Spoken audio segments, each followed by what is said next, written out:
The projector plugins is a way to project images onto another object, and you can think of it as kind of like a projector in a movie screen projecting an image onto a screen. So since we have two plugins, a projector target and a projector, we'll need two objects to use. So I'm going to drag a rectangle down, and I'm just going to scale my rectangle up here, and we're going to kind of use this as the screen, let's say.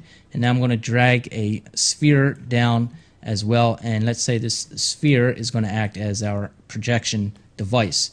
So first I'm going to drag an image, and we're just going to use this image here, a window image. I'm going to drag this onto the sphere. I'm also going to move my Z position of the sphere out a little bit. And then I'm going to go back into my built-ins, into my global folder, and I'm going to drag my projector target and projector down.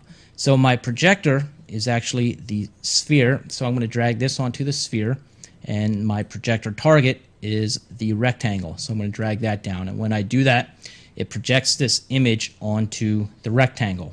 Now we can still see this sphere. So first of all, if we go into our projector target, notice that we don't have many options here. We have a layer again, and our layer 1 is on. And if we go into our projector, we also have layer 1 on. So if we turn that off, it's going to get rid of the projection.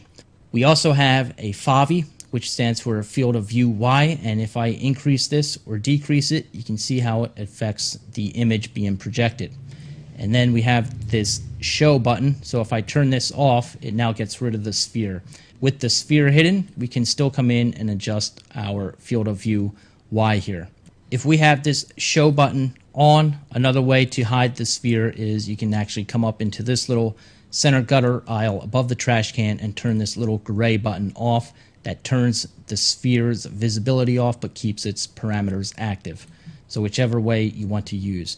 Now I'm just going to turn it off in here, and I'm going to go into the sphere's transformation editor, and notice whenever we move the position X or the position Y or the position Z, it changes the projection of this image. And we can also come in and change the rotation. So as I rotate this on the Y, you can see how it affects our projection.